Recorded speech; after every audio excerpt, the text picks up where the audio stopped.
وخير الهدي هدي محمد صلى الله عليه وسلم وشر الأمور محدثاتها وكل محدثة بدعة وكل بدعة ضلالة وكل ضلالة في النار فقد قال الله سبحانه وتعالى في كلامه المجيد بعد أعوذ بالله من الشيطان الرجيم وإني لغفار لمن تاب وآمن وعمل صالحا ثم اهتدى وقال الله تعالى في موضع آخر ففروا إلى الله إني لكم منه نذير مبين وعن أبي ذر عن النبي صلى الله عليه وسلم قال فيما روى عن الله تبارك وتعالى أنه قال يا عبادي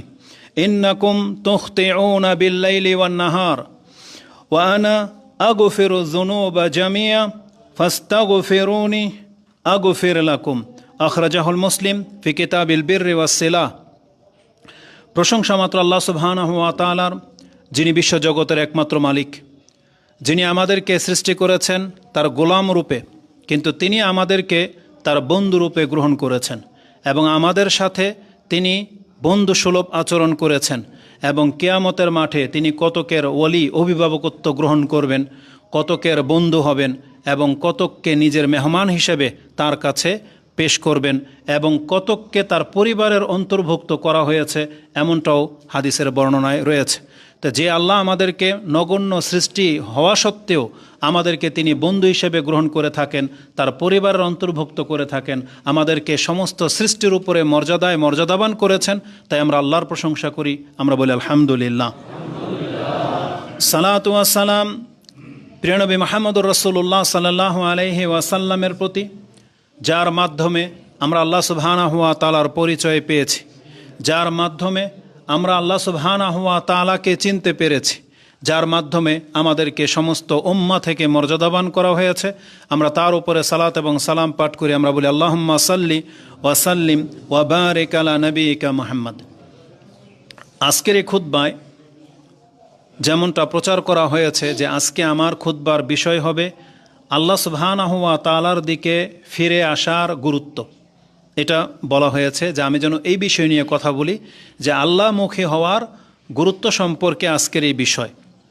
যদিও এই বিষয়টা বহুভাবে ব্যক্ত করা সম্ভব, তবে আমি আজকের জন্য কিছু দিক উল্লেখ করব। আমার মূল মেসেজ থাকবে এই যে দাবিটা করা হলো যে আল্লাহ সুবহানাহু ওয়া তাআলার দিকে ফিরে আসার গুরুত্ব নিয়ে আলোচনা করার, আমাদেরকে জানতে হবে আল্লাহ সুবহানাহু ওয়া তাআলার পথে ফিরে আসা বলতে কি বোঝায় আর সেটা কিভাবে হবে, আর যদি আমরা সেটা করে দিতে পারি তাহলে আমরা আল্লাহ সুবহানাহু ওয়া তাআলার পক্ষ থেকে কি প্রাপ্ত হব, এই বিষয়গুলো মূলত থাকে।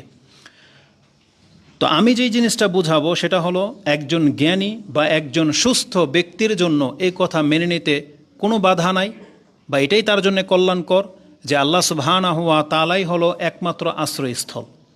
আমরা আমাদের ইমানের ভিত্তিতে আমরা জানি যে আল্লাহ সুবহানাহু ওয়া তাআলা হলেন সমস্ত ক্ষমতার মালিক, তিনি সব কিছুর তার নিয়ন্ত্রণে রেখেছেন, তার খেলাফ না কোনো নাজাতের রাস্তা আছে আর না কোনো ব্যক্তির কোনো পরিত্রাণের কোনো উপায় আছে, এগুলো আমরা জানি। এই কথাগুলো কোত্থেকে জেনেছি? কোরআন হাদিসে এটাই বর্ণনা করা হয়েছে। যদি আমরা কোরআন হাদিসের কথাগুলোকে বিশ্বাস করতে না পারি, এটা হবে আমাদের ব্যর্থতা। আর যদি সত্যিই কোরআন হাদিসের প্রতি আমাদের ঈমান থেকে থাকে, আমরা যদি মনে করি হ্যাঁ এগুলো হচ্ছে আল্লাহ সুবহানাহু ওয়া তাআলার কালাম আর আমরা এর প্রতি ঈমান আনলেই আমরা মুসলিম, এটা যদি হয় আমাদের অবস্থা, তাহলে জেনে নেন কোরআন হাদিস মেনে নেওয়ার ফলে আমাদের যে দায় দায়িত্ব আমাদের উপরে বর্তাবে সেগুলোকে আমাদেরকে মেনে চলতে হবে। এটা হবে আজকের আহ্বান। তো আমি ভূমিকাতে না বলে সরাসরি দলিলের ভিত্তিতে আপনার কাছে বিষয়টা পেশ করি এভাবে যে আল্লাহ সুবহানাহু ওয়া তাআলা তিনি তার পরিচয় আমাদেরকে জানিয়েছেন। কোরআনের বিভিন্ন আয়াতে যেটা আছে ওই ইলমের ভিত্তিতে বলা যায় যে আল্লাহ সুবহানাহু ওয়া তাআলার দিকে ফিরে আসা এটাই হলো নাজাতের একমাত্র উপায়, এটাই হচ্ছে নাজাতের জন্য মূল, যে আল্লাহর পথ ধরা।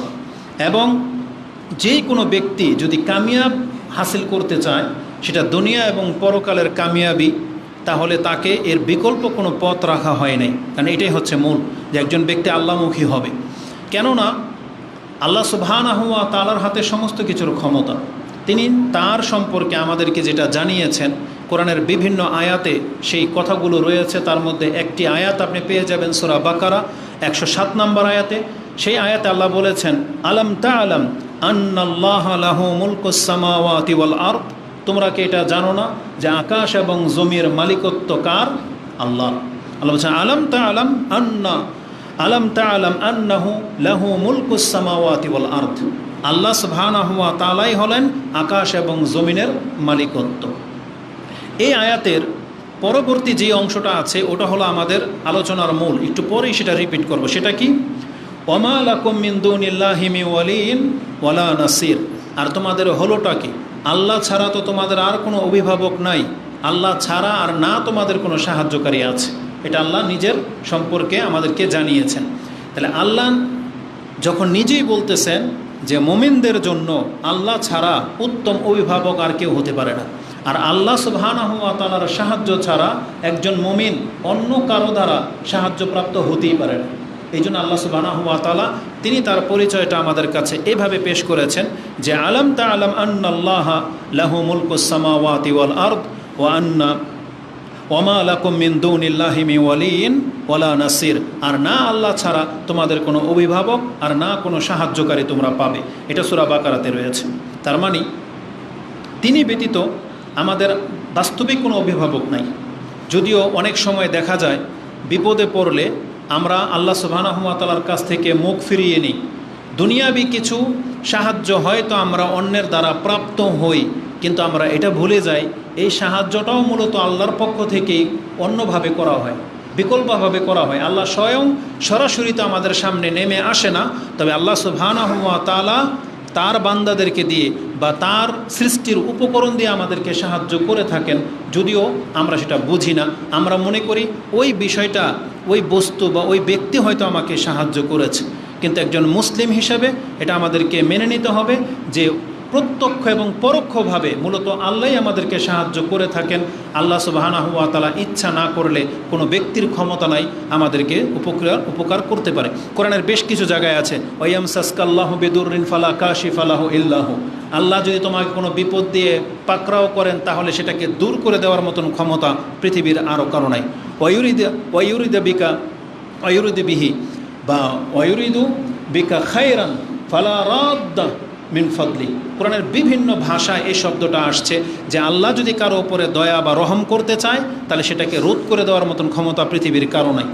যেমনটা আব্দুল ইবনে আব্বাস রাদিয়াল্লাহু তাআলা আনহুমাকে রাসূলুল্লাহ সাল্লাল্লাহু আলাইহি ওয়াসাল্লাম শিক্ষা দিয়েছিলেন যে ইয়া গোলাম ইন্নী উআল্লিমুকা কালিমাত ইয়াহফাজিল্লাহা ইয়াহফাজুক ইয়াহফাজিল্লাহা তাজিদু তুজাহাক ইযা সাআলতা ফাসআলিল্লাহ ইযা ইসতানতা ফাসতাইন বিল্লাহ ওয়ালাম, এবং তুমি জেনে রাখো লাউ আন্না, তুমি জেনে রাখো পুরো কওম যদি তোমার উপকারার্থে এগিয়ে আসে তোমার কোনো উপকার করতে পারবে না ইল্লা মা কাতাবাল্লাহু লাক, যতটুকু আল্লাহ লিখে রেখেছেন ততটাই উপকার করতে পারবে। আর পুরো কওম, পুরো সমাজ যদি তোমার খেলাফ দাঁড়িয়ে যায় তোমার ততটা ক্ষতি করতে পারবে না, কেবলমাত্র অতটাই পারবে যতটা আল্লাহ তোমার ভাগ্যে লিখে রেখেছেন। তার মানে আল্লাহ হচ্ছেন মূলে, আর বাহ্যিকভাবে যেই লাভবান বা যেই ক্ষতি হয় এটাও আল্লাহ সুবহানাহু ওয়া তাআলার তাকদিরে ফয়সালা করে রেখেছেন।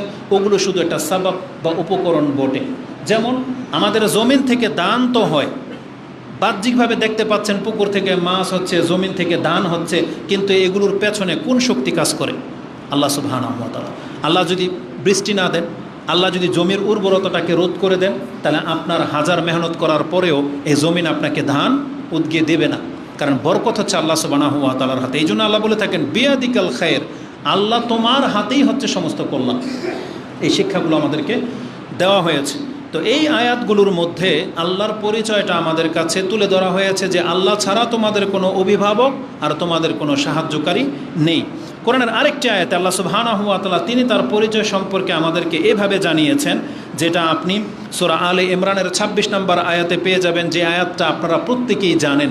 সেটা হলো কুলিল্লাহুম্মা মালিকাল মুলক তুতিল মুলকা মান তাশা ওয়া তুইজ্জু মান তাশা ওয়া তুযিল্লু মান তাশা। এইভাবে যে আয়াতটা আছে, আল্লাহ বলেছেন কুলিল্লাহুম্মা মালিকাল মুলকি তুতিল মুলকা মান তাশা ওয়া তানজিউল মুলকা মিম্মান তাশা ওয়া তুইজ্জু মান তাশা ওয়া তুযিল্লু মান তাশা বিয়াদিকাল খায়র ইন্নাকা আলা কুল্লি শাইইন কাদির।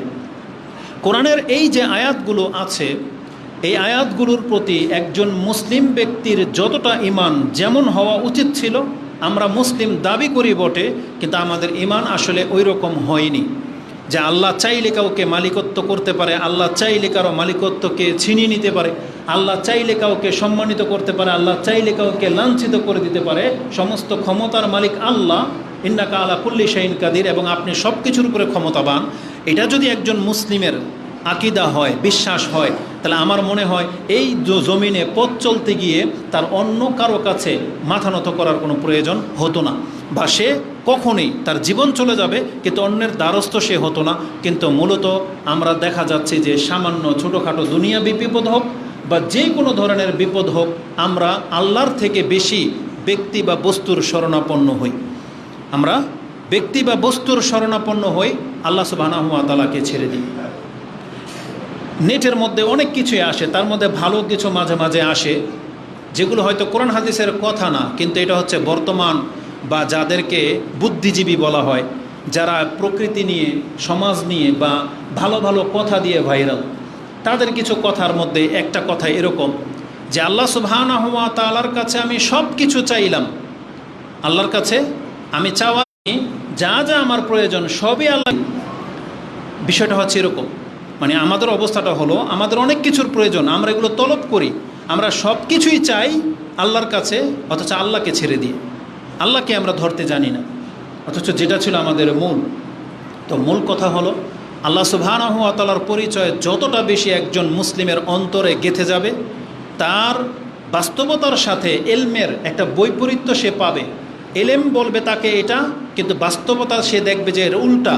কিন্তু তার ঈমান যদি তার শিক্ষার উপরে সে অটুট থাকে, তাহলে দেখতে পাবে যেই শিক্ষাটা আমাদেরকে দেওয়া হয়েছে এটা আজ নয়তো কাল বাস্তবায়ন হবেই।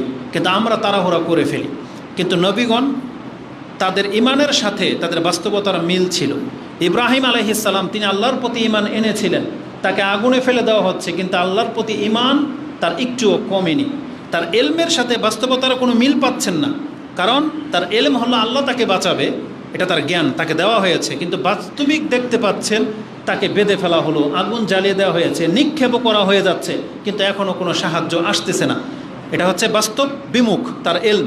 কিন্তু তারপরেও তার এলমটাকে তিনি কাজে লাগিয়েছেন এবং তিনি বলেছিলেন হাসবুনাল্লাহু নি'মাল ওয়াকিল, মানে হাসবি আল্লাহ, আল্লাহ আমার জন্য যথেষ্ট, এটা তিনি বলতে পেরেছিলেন। বাস্তবিক কি ঘটেছিল? আগুনকে আল্লাহ সুবহানাহু ওয়া তাআলা ঠান্ডা করে দিলেন, আরামদায়ক করে দিলেন। মূসা আলাইহিস সালাম তার এলম ছিল যে আল্লাহ তাকে বাঁচাবে, এই জন্য তিনি বলেছেন কাল্লা ইন্না রাব্বি মায়া ইন্না মায়া রাব্বি সায়াহদিন, আমার সাথে আমার রব আছে, তিনি আমাকে রাস্তা দেখাবেন। এটা তার এলম, এবং সেই এলমের উপরে তিনি অটুট থেকেছিলেন, যদিও বাস্তবতা তার উল্টা। বাস্তবতার উল্টা কি? ফেরাউন তাকে হত্যাও করতে চেয়েছিল, সৈন্যবাহিনী নিয়ে ফেরাউন তার পেছনে ধাওয়া পর্যন্ত করেছে, এমনকি সমুদ্রের কিনারায় পর্যন্ত এসে পৌঁছে গেছে যে পেছনে সমুদ্র, সামনে ফেরাউন, মৃত্যু ছাড়া আর কোনো উপায় নাই। এটা তার প্রত্যেকটা অনুসারীর অন্তরে গেঁথে গিয়েছিল যে আজকে আমরা মারা পড়ে যাব, যে মুসা এটা কী করলেন। কিন্তু মুসা বলতেছেন কাল্লা, কখনো হতে পারে না, ইন্না মায়া রাব্বি সায়াহদিন, আমার রব আমার সাথে আছে, তিনি আমাকে রাস্তা দেখাবেন। আল্লাহকে তাকে রাস্তা দেখান নাই? রাস্তা দেখিয়েছেন, উদ্ধারও করেছেন। তাহলে একটু পরে যে কি হবে, এটা হলো জ্ঞানীদের কাজ। তারা এটার উপর অটুট থাকলেই আল্লাহ সুবহানাহু ওয়া তাআলার শর্তটা, আল্লাহর ওয়াদাটা সে পরিলক্ষিত হতে পারে। কিন্তু আমরা ততক্ষণ পর্যন্ত ধৈর্য ধারণ করি না। মুহাম্মদুর রাসূলুল্লাহ সাল্লাল্লাহু আলাইহি ওয়াসাল্লামকে বলা হয়েছিল আপনি দাওয়াতি কাজ করুন, আমি আপনাকে মানুষ থেকে বাঁচাবো। যেই দিন থেকে আল্লাহ এই ওয়াদা করে নিয়েছিলেন, সেই দিন থেকে মুহাম্মদুর রাসূলুল্লাহ সাল্লাল্লাহু আলাইহি ওয়াসাল্লামের জীবনে বহু আক্রমণ হয়েছে, তায়েফে হয়েছে, উহুদের যুদ্ধে হয়েছে, ইহুদিরা পাথর মেরে মেরে দিতে চেয়েছিল, বিষ খাওয়ানো হয়েছে, জাদু করা হয়েছে। কিন্তু আল্লাহ যেহেতু বলেছেন আমি আপনাকে উদ্ধার করব বা বাঁচাবো, আল্লাহ যতদিন তারা হায়াত রেখেছিলেন ততদিন পর্যন্ত কিন্তু তিনি বেঁচেছিলেন। তাকে ওই বিষ মারতে পারেনি, পাথর তার উপরে পড়েনি, জাদু তার উপরে প্রভাব ফেলতে পারেনি। আল্লাহ সুবহানাহু ওয়া তাআলা জাদুর পরে তাকে আবার সুস্থ করে দিয়েছেন একটা নির্দিষ্ট সময় পর্যন্ত। তা আল্লাহ সুবহানাহু ওয়া তাআলা তিনি তার ওয়াদায় অটুট, তিনি তার ওয়াদা খেলাফ করেন না। এই কথাও আমাদেরকে কোরআনে শিক্ষা দেওয়া হয়েছে যে ইন্নাল্লাহা লা ইউখলিফুল মিয়াদ, আল্লাহ তার ওয়াদা লঙ্ঘন করেন না। এটাও আমাদেরকে শিক্ষা দেওয়া হয়েছে। তার মানে কোরআনের যতগুলো আয়াত আছে আমরা জানি, কিন্তু আমাদের ঈমান তাজা করতে পারতেছি না। যদি সেটা আমরা করতে পারতাম তাহলে অবশ্যই আল্লাহ সুবহানাহু ওয়া তাআলার পক্ষ থেকে আমাদেরও সাহায্য করা হতো, যেভাবে নবীদেরকে করা হয়েছিল। আর এটাও আল্লাহর ওয়াদা। ইউনূস আলাইহিস সালামকে যখন মাছ গিলে নিয়েছিল, এই যে কথাগুলো হঠাৎ করে চলে আসছে, এগুলো আমার নোটের মধ্যে লিখি নেই, কিন্তু বোঝানোর জন্য কথাগুলো চলে আসতেছে। ইউনূস আলাইহিস সালামকে যে মাছ গিলে নিয়েছিল, তিনিও বুঝতে পারেন না যে আল্লাহ তাকে কীভাবে উদ্ধার করবে, কিন্তু আল্লাহ সুবহানাহু ওয়া তাআলার প্রশংসা করার সাথে সাথে আল্লাহ তাকে উদ্ধার করলেন। এবং আল্লাহ সুবহানাহু ওয়া তাআলা কী বলেছেন, এটা শুধু আমার নবীদের জন্য বলছেন না, আল্লাহ বলছেন ওয়া কাযালিকা নুনজিল মুমিনিন, এভাবেই আমি আমার মুমিন বান্দাদেরকে উদ্ধার করে থাকি। আল্লাহ একটা এক্সাম্পল দেখিয়েছেন যে ইউনূস আমার বান্দা এমন বিপদে চেপে গেছে, এখানে ফেরেশতারাও তাকে বাঁচানোর ক্ষমতা রাখে না, মাছ গিলে নিয়েছে, ফেরেশতাদের কান পর্যন্ত যাবে না ইউনূস আলাইহিস সালামের ডাক, চিৎকারে মাছের পেট থেকে বেরোবে না, কিন্তু সেটা 7 আসমানের উপর থেকে আল্লাহ সুবহানাহু ওয়া তাআলা শুনতে পেয়েছিলেন। এবং আল্লাহ কোনো সৈন্যবাহিনী পাঠানোর প্রয়োজন পড়ে নাই, শুধু মাছকে ইলহাম করে দিয়েছিলেন, মাছকে আল্লাহ সুবহানাহু ওয়া তাআলা নিষিদ্ধ করে দিয়েছিলেন, যার ফলে সে ইউনূস আলাইহিস সালামকে পেটে ধরে রাখতে পারেনি। এই জন্য আল্লাহ বলেছেন ও কাযালিকা নুনজিল মুমিনিন, এই টুকরাটা হচ্ছে আমাদের জন্য। যদি আমরা আল্লাহ সুবহানাহু ওয়া তাআলাকে যেভাবে আমাদের কাছে পেশ করা হয়েছে ওইভাবে যদি গ্রহণ করে নেই, তাহলে আমাদেরও বিপদ আপদ আসবে, কিন্তু উদ্ধারের জন্য আল্লাহ প্রস্তুত রয়েছেন। শুধু এই ঈমানটা জাগানোর জন্য আজকের এই খুতবার বিষয়, এটাকে ধার্য করা হয়েছে যে আল্লাহর প্রতি ফিরে আসার গুরুত্ব কতটা। তা আল্লাহ বলেছেন যে আমি চাইলে যে কোনো মালিকত্ব ছিনিয়ে নিতে পারি, আবার যে কাউকে মালিকত্ব দিয়ে দিতে পারি। ইন্নাকা আলা কুল্লি শাইইন কাদির, নিশ্চয় আল্লাহ হচ্ছেন সব কিছুর উপরে ক্ষমতাবান, যেটা সূরা আলে ইমরানের 26 নম্বর আয়াতে আপনি পেয়ে যাবেন। তেমনি আপনি জেনে নেন, এটা হচ্ছে দুনিয়াবি ব্যাপার। বিচারের মাঠে আমরা সবাই জানি বিচারের মাঠ এমন একটা মাঠ হবে, সেখানে কেউ কথা বলতে পারবে না, সেখানে এককভাবে ক্ষমতা আল্লাহর হাতে থাকবে। আজকে ক্ষমতা অনেককে আল্লাহ দিয়েছেন, কিন্তু বিচারের মাঠে আল্লাহ সমস্ত মালিকের মূলকত্বগুলোকে ছিনিয়ে নেবেন এবং বলবেন আনাল মালিক আইনাল জব্বারুন আইনাল মুতাকাব্বিরুন, কোথায় অহংকারীরা, কোথায় সেই স্বৈরাচাররা যারা বিচার করত দুনিয়াতে, তারা আজকে কোথায়? আল্লাহ বলবেন আনাল মালিক, আজকের মালিক হচ্ছে আমি। যেমনটা সূরা ফাতিহার মধ্যে আমাদেরকে শিক্ষা দেওয়া হয়, যেটা আপনাকে কোরআনের গভীর থেকে খুঁজে বের করতে হবে না, একটা বাচ্চা পর্যন্ত মুসলিমের এই সূরা ফাতিহা মুখস্থ জানে। কেন আল্লাহ এই ফাতিহাটাকে এইভাবে এই গুরুত্বপূর্ণ আয়াতগুলো রেখেছেন? যাতে করে এটা আমাদের ইমানের বিষয় হয়। আল্লাহ আমাদেরকে শিক্ষা দিয়েছেন মালিক ইয়াউমিদ্দিন, আল্লাহ হলেন বিচার দিবসের মালিক। এই কথাটা কেন আমরা ভুলে যাই? তো যখন আমাদেরকে জানিয়ে দেওয়া হয়েছে যে বিচার যখন হবে সেই জায়গার একক মালিক হবেন আল্লাহ, এখন কেউ যদি সেই মালিককে নিজের বন্ধু বানিয়ে নেয়, আপনি বোঝে নেবেন রেজাল্টটা কী হবে। আজকে দুনিয়াবি ব্যাপার দেখা যায়, যখন আমরা কোনো একটা কাজ করতে যাই, যে কোনো ভূমি অফিস বলেন বা প্রশাসনিক কোনো কাজ করতে বলেন, আপনি গিয়ে যদি দেখেন যে অফিসার বা যিনি কর্মকর্তা তিনি আপনার রিলেটেড, তিনি আপনার পরিচয় ক্লাসমেট, বলেন তো আপনার চেহারাটা তখন কি হবে? সে আপনাকে উপকার করবে কি করবে না এটা পরেরটা পরে, আপনি জানেনও না সে করবে কি না, কিন্তু তার চেহারাটা দেখে নেওয়ার পর যে আপনার ক্লাসমেট বা আপনার বন্ধু বা আপনার পরিচিত, তখন আপনার অর্ধেক অন্তরটা ভরে যায়। আপনি বিশ্বাস করতে পারেন যে আমার কাজ আজকে সহজ হবে। কেন? শুধু দুনিয়াবি একটা পরিচয় থাকার কারণে, বন্ধু হওয়ার কারণে। তাহলে বন্ধু হওয়ার কারণে যদি প্রশাসনিক হেল্প পাওয়া যায়, যে কাজ আপনি করতে গিয়েছেন সে যদি আপনারটা আগে করে দেয়, এই জন্য আল্লাহ সুবহানাহু ওয়া তাআলা বলেছেন তোমরা আল্লাহকে বন্ধু বানাও। কারণ বিচারের মাঠের দায়িত্ব হচ্ছেন আল্লাহ, তিনি হচ্ছেন বিচারক। আর আল্লাহ যদি কোনো ব্যক্তির বন্ধুত্ব গ্রহণ করেন, আপনি বলেন তো তার বিচারটা কিভাবে হবে? কারণ আল্লাহ সুবহানাহু ওয়া তাআলা তারা বান্দাদের জন্য দয়াবান। আল্লাহ বলে দিয়েছেন আমি আমার বান্দাদের জন্য ক্ষমাশীল। আর যখন কোনো ব্যক্তি আল্লাহ সুবহানাহু ওয়া তাআলার ওলিয়ত্ব বন্ধুত্ব গ্রহণ করবে, সে কোনোদিন লাঞ্ছিত হবে না। এই মেসেজটাই কোরআনে বারবার আমাদেরকে স্মরণ করে দেওয়া হয়েছে যে যারা কাফের তাদের কোনো ওলি নাই, তাদের কোনো বন্ধু নাই, আর যারা আল্লাহর প্রতি ঈমান এনেছে তাদের ওলি হচ্ছেন আল্লাহ। একটু পরেই সেই আয়াতটা আসবে। তা আমি যেটা আপনাকে দেখাতে চেয়েছি, বিচার দিবসের মালিক হচ্ছেন আল্লাহ, এটা আমাদেরকে ভুলে গেলে চলবে না। কারণ সেই দিন আল্লাহ সুবহানাহু ওয়া তাআলা ছাড়া আর কেউ কথা বলার পর্যন্ত ক্ষমতা রাখে না। এটা এমন একটা দিন আসতে যাচ্ছে। আল্লাহ সুবহানাহু ওয়া তাআলা বলেন মালিক ইয়াউমিদ্দিন, তিনি হলেন বিচার দিবসের মালিক। এমনকি আমাদেরকে জানিয়ে দেওয়া হয়েছে সমস্ত কিছু সেই দিন আল্লাহ সুবহানাহু ওয়া তাআলার দিকে চলে যাবে। তার মানে সব কিছু তার উদ্দেশ্যে দাঁড় করানো হবে। ফেরেশতা বলেন, জিন বলেন, ইনসান বলেন, পশু পাখি বলেন, সমস্ত সৃষ্টিকে আল্লাহ সুবহানাহু ওয়া তাআলার সামনে জড়ো করা হবে, আর তিনি একা হবেন সেদিন বিচারক। কোরআনে আল্লাহ সুবহানাহু ওয়া তাআলা আমাদেরকে জানিয়ে দিয়েছেন, ইলাল্লাহি মারজিউকুম ওয়া হুয়া আলা কুল্লি শাইইন ওয়াকিল। তোমাদের সব কিছুকে আল্লাহ সুবহানাহু ওয়া তাআলার কাছে ফিরিয়ে নেওয়া হবে, আর তিনি হবেন সব কিছুর দায়িত্বশীল। সেই দিন ওকিল হবেন আল্লাহ সুবহানাহু ওয়া তাআলা। তার মানে যার ওকালতিতে, যার দায়িত্বে সব কিছু চলে যাবে, এখন তিনি যাকে উদ্ধার করবে সেই উদ্ধার পাবে, তিনি যাকে হালাক করে দিবেন তাকে উদ্ধার করার মতন সেই জায়গাতে আপনি আর কাউকে পাবেন না। ওলিয়াও ওলা নাসিরা, কোরআনের বহু জায়গায় আছে আল্লাহ ব্যতীত এরা যাদেরকে ওলি হিসেবে গ্রহণ করে, কিয়ামতের মাঠে এরা কোনো সাহায্যকারীও পাবে না, কোনো বন্ধুও পাবে না। সেদিন একক ছত্র মালিক হয়ে যাবেন আল্লাহ। তো আল্লাহ সুবহানাহু ওয়া তাআলার এই পরিচয়টা জানার পর অবশ্যই আমাদের উচিত আল্লাহ সুবহানাহু ওয়া তাআলার অভিমুখী হওয়া। কোরআনে আল্লাহ সুবহানাহু ওয়া তাআলা তিনি কোরআনের এই আয়াতগুলো অসংখ্য জায়গায় আমি আপনার কাছ থেকে পেশ করতে সক্ষম। আরেকটা আয়াত নিয়ে নেন। এই আয়াতটা ছিল সূরা হুদ 11 নম্বর সূরা 4 নম্বর আয়াতে। তার পরের আয়াতটিতে রয়েছে যে আল্লাহ সুবহানাহু ওয়া তাআলা সেই দিন যাকে সহজভাবে হিসাব নেবেন বা যার জন্য চাইবেন দয়া করবেন সেই মুক্তি পাবে, আর সেই দিন আল্লাহ যার সাথে কঠোরতা করবেন তাকে নাজাত দেওয়ার মতন কেউ থাকবে। বরং আল্লাহ সুবহানাহু ওয়া তাআলা তো আমাদেরকে একটা অপশন দিয়েছেন। বলো তো দেখি, কিয়ামতের মাঠে যারা আযাবের সম্মুখীন হবে আর যারা নিরাপত্তার সাথে আসবে, এই দুই ব্যক্তিকে সমান? আল্লাহ সুবহানাহু ওয়া তাআলা কথাটাকে এইভাবে বলেছেন, যেটা আপনি সূরা ফুসসিলাত হামিম সাজদা 41 নম্বর সূরার 40 নম্বর আয়াতে পেয়ে যাবেন। আফামায়ুলকা ফিন্নারি খায়রুন আম্মাইয়াতি আমিনান ইয়াউমাল কিয়ামা। বলো তো দেখি, যাকে সেদিন উল্টো করে জাহান্নামে নিক্ষেপ করা হবে এই ব্যক্তি উত্তম হবে, নাকি আম্মাইয়াতি আমিনান ইয়াউমাল কিয়ামা, নাকি যেই ব্যক্তি নিরাপত্তার সাথে হাশরের মাঠে আসবে? তার মানে বোঝা যাচ্ছে যে পৃথিবীতে যারাই আমরা আছি এদের মধ্যে দুইটা দল আছে। একটা দল এমন হবে যারা লাঞ্ছিত অবস্থায় হাশরের মাঠে উঠবে, আরেকটা দল হবে এমন কিছু ব্যক্তিরা হবে যাদেরকে নিরাপত্তার সাথে হাশরের মাঠে উঠানো হবে। আল্লাহ কি বলেছেন? আম্মাইয়াতি আমিনান ইয়াউমাল কিয়ামা, নাকি যেই ব্যক্তিকে নিরাপত্তার সাথে হাশরের মাঠে নিয়ে আসা হবে, এই দুই ব্যক্তির মাঝে কে উত্তম? এটা আল্লাহ আমাদেরকে অপশন দিয়েছেন। এবং আল্লাহ বলেছেন, এ মালু মা শেতুম, এখন তোমাদের যা ইচ্ছা তা করো। এ মালু মা শেতুম ইন্নাহু বিমা তা'মালুনা বাসির, তোমরা যে যা কিছু করতেছো তিনি সব কিছু দেখতেছেন।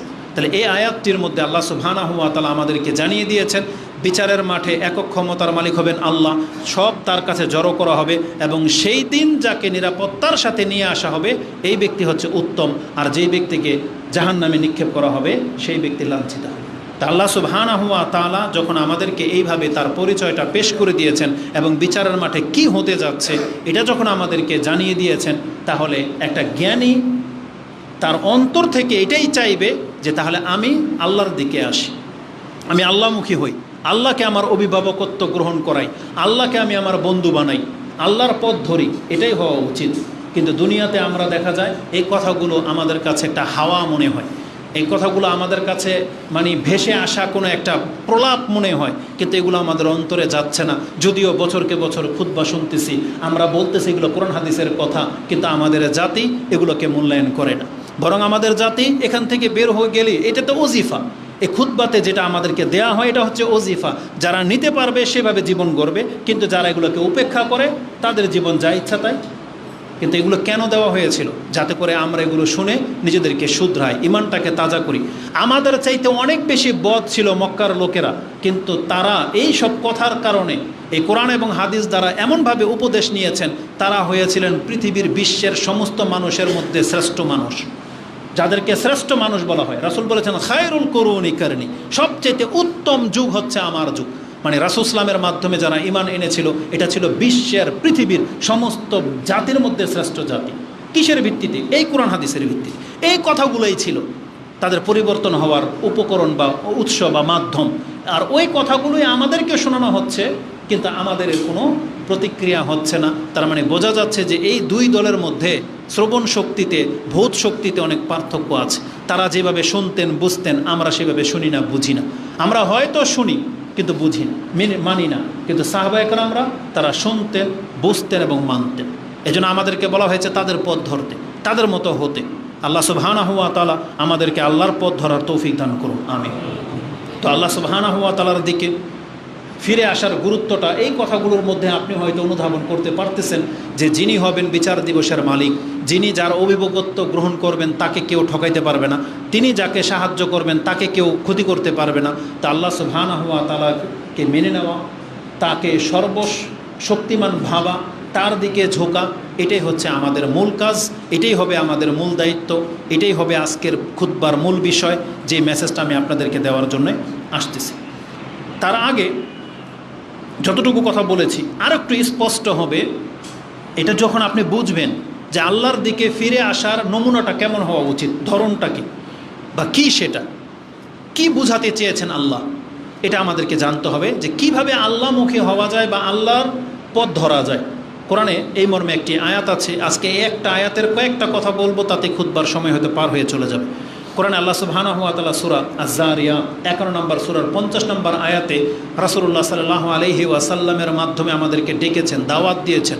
রাসূল বলেছেন, ফাফিরু ইলাল্লাহ ইন্নী লাকুম মিনহু নাযীরুম মুবিন, আমি তোমাদের জন্য সুস্পষ্ট প্রকাশ্য সতর্ককারী। রাসূল বলেছেন, আমি তোমাদের কাছে প্রকাশ্য সতর্ককারী হয়ে এসেছি এবং তোমাদেরকে সতর্ক করতেছি, ফাফিরু ইলাল্লাহ, তোমরা আল্লাহর দিকে ফিরো। এই আহ্বানটা আমাদেরকে জানানো হয়েছিল, যেটা সূরা আয-যারিয়াত 11 নম্বর আয়াতে আপনি পেয়ে যাবেন। এই আয়াতের তাফসীর যখন পড়লাম, ইমাম ইবনে কাসির রাহিমাহুল্লাহ তিনি তেমন কোনো খাস অর্থ করেননি, তিনি স্বাভাবিক অর্থ করেছেন যে এখানে উদ্দেশ্য হলো যে আল্লাহ তোমাদেরকে তওবার দিকে ডেকেছেন, যে তওবা করে তোমরা আল্লাহর রাস্তা ধরে নাও। এটা হচ্ছে সাধারণ বা সরল অর্থ, এটাই ঠিক। কিন্তু অন্যান্য মুফাসসিরগণ আরও কিছু গুরুত্বপূর্ণ তথ্য পেশ করেছেন যে কোন কোন দিক থেকে এই আয়াতটা ফিট হতে পারে। তার মধ্যে যে কথাগুলো আমার কাছে বেশি অন্তরে লেগেছে সেটা আমি আপনাদের কাছে পেশ করি। আল্লাহ যে বলেছেন ফাফিরু ইলাল্লাহ, তোমরা আল্লাহর দিকে ফিরো, কি থেকে, কোন কোন দিক থেকে এই আয়াতটা আপনার জীবনে বাস্তবায়ন করতে হবে, তার একটা দিক হলো এর মানে হলো মিন মাসিয়াতি ইলা তাআতিহি, আল্লাহর বিরুদ্ধাচারণ না করে তুমি আল্লাহর আনুগত্যের দিকে আসো। তার মানে আল্লাহ যে বলেছেন ফাফিরু ইলাল্লাহ, তোমরা আল্লাহর দিকে ফিরো, কি থেকে, মানে আল্লাহর নাফরমানি ছেড়ে দিয়ে তোমরা আল্লাহর আনুগত্যের দিকে ফিরে আসো। এই আহ্বান আমাদেরকে জানানো হয়েছে। আজকে অধিকাংশ মুসলিম যদি আমরা আল্লাহর আনুগত্যটাকে মেনে নেই, আমরা যদি আল্লাহর বিরুদ্ধাচারণ ছেড়ে দেই, তাহলে আমরা দুনিয়াতেও একটা সুন্দর পৃথিবী জাতিকে উপহার দিতে পারবো, যেমনটা সাহাবা একরামদের দ্বারা মক্কা মদিনা হয়েছিল। সেই লেশ আজও পর্যন্ত সৌদি আরবের মানুষ ভোগ করে যাচ্ছে। তারা যতটা অথেন্টিকের সাথে এই আয়াতগুলো বাস্তবায়ন করেছিলেন, তারা যতটা ইখলাসের সাথে এই আয়াতটা বাস্তবায়ন করেছিলেন, তাদের কারণে 1400 বছর হয়ে গেছে, তাদের নাসল থেকে এই জাতি আজও পর্যন্ত এর উপকার পেয়ে যাচ্ছে, শুধুমাত্র এর আংশিক লেশ থাকার কারণে, যে তারা অনেক ক্ষেত্রে আল্লাহর বিরুদ্ধাচারণ করে না, তারা আল্লাহর আনুগত্যে লেগে আছে। পুরো বিশ্বের মধ্যে একটা মডেল হিসেবে সৌদি আরব এখন আছে, যদিও তাতে অনেক পাপ হয়। অনেক সময় আমাদের এই বক্তব্য যখন ওই বেদাতিদের কাছে, আমাদের শত্রুদের, ওই বদাকিদার লোকদের কাছে যায়, এরা মনে করে আমরা সৌদি আরবের দালালি করি, এরা মনে করে আমরা রিয়াল খাই। কি বলে ওদের ভাষাই তো এগুলো, পেট্রো ডলার, রিয়াল খোর, কত কিছু ভাষায় গালি দেয় না, ঘুমটাওয়ালা হুজুর, এগুলো বলে গালি দেয় না। বরং ওদের মতো এতটা বদ বা নিকৃষ্ট জাতি আমরা না, কারণ আমরা আমাদের সম্মানিতদেরকে সম্মান করা জানি। আমাদের সমাজের যত মানুষ আছে সবাই ধরেন বহু মানুষ খারাপ, বহু হুজুর খারাপ, তারপরেও কি আমরা হুজুরদের বিপক্ষে বলবো? আমরা তো দাড়ি টুপিওয়ালাদের পক্ষে কথা বলি না? আমাদের সমাজের হুজুরদের পক্ষে থাকি। আমাদের সমাজের অধিকাংশ মুসল্লিদের এটা ভালো গুণ, সে জানে তার হুজুর অতটাও পারফেক্ট না, তারপরে সে কোনোদিন তার হুজুরের বদনাম করে না। এটা যদি একটা দেশের অবস্থা হয়ে থাকতে পারে, তাহলে আমাদের থেকেও তো অনেক উত্তম মুসলিম সৌদি আরবের বুকে আছে। এই জন্য না আমরা তাদের প্রশংসা করি। এটা কি রিয়াল খাওয়ার কারণে করি? বরং মক্কা মদিনার কারণে করি। সেখানে বহু আলেমরা আছে, বহু মুসলিম আছে যারা ইসলামকে খুব সূক্ষ্মভাবে পালন করে, আমাদের চোখের দেখা। এখনকার পরিস্থিতি জানি না কি, কিন্তু 2011-তে যখন আমি সৌদি আরব ছেড়েছি, তার আগের ঘটনা যেটা আমরা জানি, আল কাসিম বলে এমন একটা মহল্লা আছে বা জায়গা আছে, শহর আছে, যে গ্রামের বেশ কিছু গ্রাম আছে যেখানে সিগারেট বিক্রি হয় না, খাওয়া তো দূরের কথা না, বিক্রিও হয় না সেখানকার মহিলারা বেপরদায় ঘোরে না। কিন্তু অন্যান্য শহরগুলোতে, রিয়াদের হাইপার মার্কেটগুলোতে, দাম্মাম বা জেদ্দায়, সেখানে উন্মুক্ত থাকতে পারে, কাপড় খোলা থাকতে পারে। আমরা সেগুলো আমাদের মূল না, কিন্তু আমি দেখাতে চাচ্ছি যেটা আমরা দেখেছি সেটা আমি আপনার কাছে ব্যক্ত করতে আমার কোনো দোষ আছে?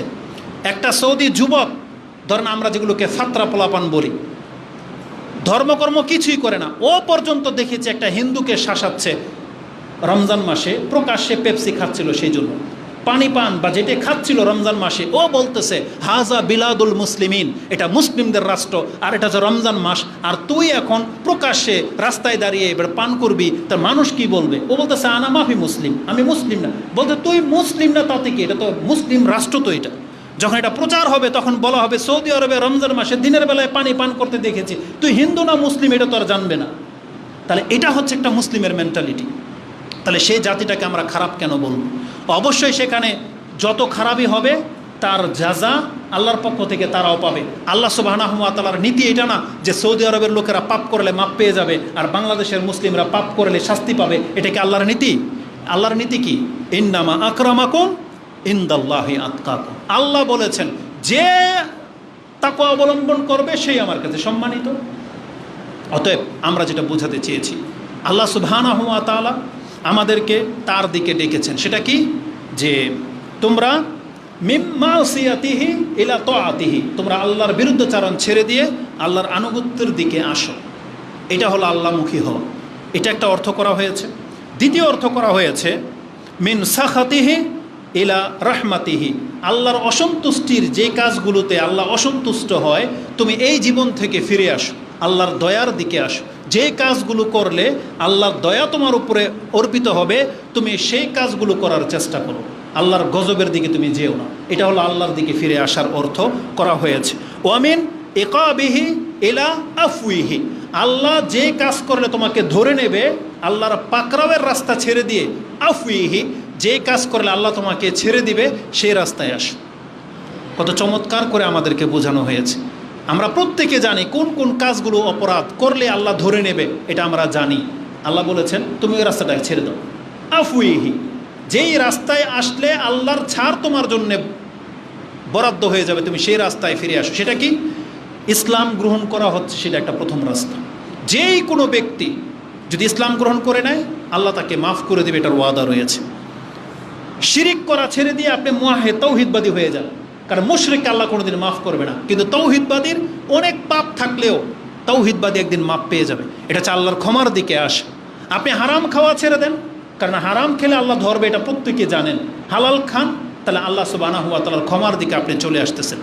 আপনার মৌলিক যে কাজগুলো ইসলামের, যেগুলো আপনি পালন করেন না, বেনামাজি হয়ে আছেন, বেপর্দা হয়ে আছেন, আপনি এই রাস্তাটা ছেড়ে দেন, আপনি নামাজি হন, পর্দা করেন, তাহলে কি হবে?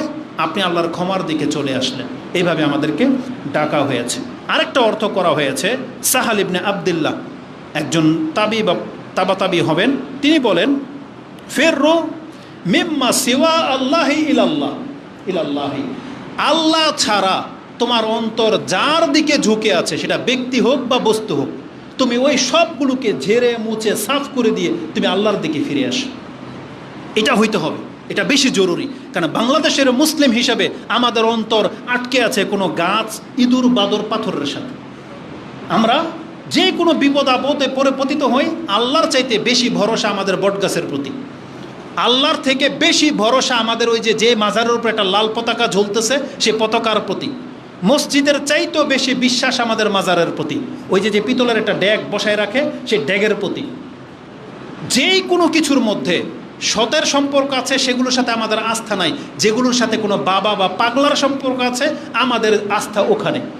এইটাও তো মসজিদ, আপনাদের মসজিদে প্রত্যেক সপ্তাহে হয়তো 1000 টাকাও ওঠে না, আর পাগলা নামের এক মসজিদ আছে সেখানে ওই গাট্টি বস্তা খুললে 20 টাকা পাওয়া যায়। কি মনে করে? তার মানে পাগল বাবা এগুলোর সাথে যেগুলোর সম্পর্কযুক্ত আমাদের অধিকাংশ মানুষগুলো এই দিকে ঝুঁকে যায়। অথচ আল্লাহ সুবহানাহু ওয়া তাআলা বলেছেন না, এগুলো সবকে ছেড়ে দাও, তুমি আল্লাহর দিকে আসো।